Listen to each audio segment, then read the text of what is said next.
vibratoire, déjà on se dit qu'est-ce que c'est vraiment?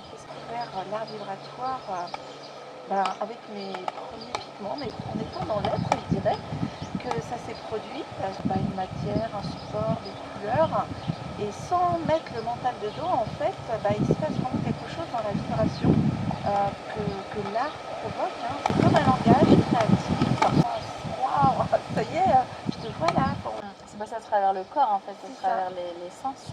Moi, l'art vibratoire, c'est l'art en fait qui traverse nos vies en fait, de manière subtile dans un premier temps, et je mets en forme sur la matière.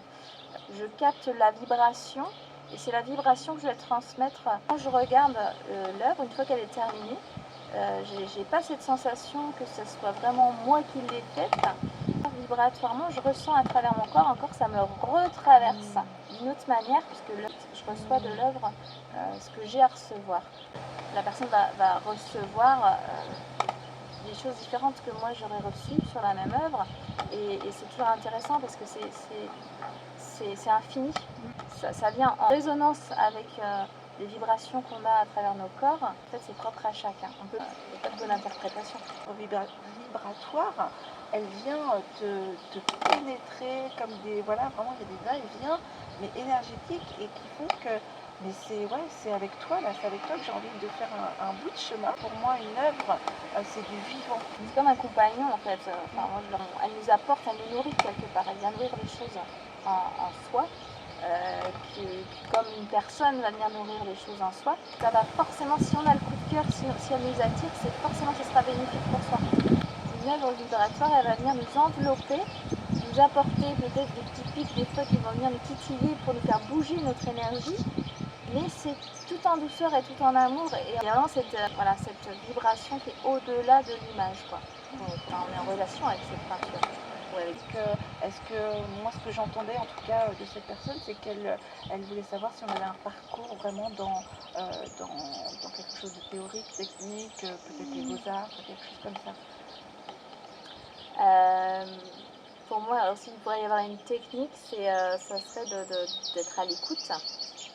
D'être à l'écoute de plus en plus en profondeur, et à l'écoute de ce qui n'est pas palpable et ce qui n'est pas justement perceptible par la technique pure et dure. C'est vraiment pour moi, toucher à l'art vibratoire, c'est s'autoriser à pas faire comme les autres, s'autoriser à sortir des limites, s'autoriser à être pleinement soi sans avoir peur que ça plaise ou non. Pour moi, ce serait ça la technique. La technique, ça serait de sortir de toutes les techniques finalement.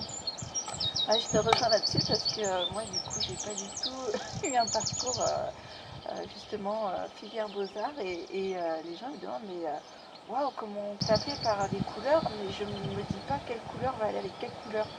Ça vient vraiment naturellement, les formes, les couleurs se mettent en place, ça anime, et c'est après qu'il va se passer quelque chose vraiment de harmonieux, de vibratoire. C'est se faire confiance en fait dans ce qu'on est en train de créer, sans se dire est-ce que ça va être beau, est-ce que ça va pas être beau, est-ce que je le fais bien, en fait on se pose pas de questions, la tête est vraiment mise de côté, et on a confiance dans le processus de mise en œuvre en fait. La technique, elle est de revenir aussi beaucoup à soi, muscler cette capacité à mettre le mental de côté. C'est-à-dire qu'on est au service en fait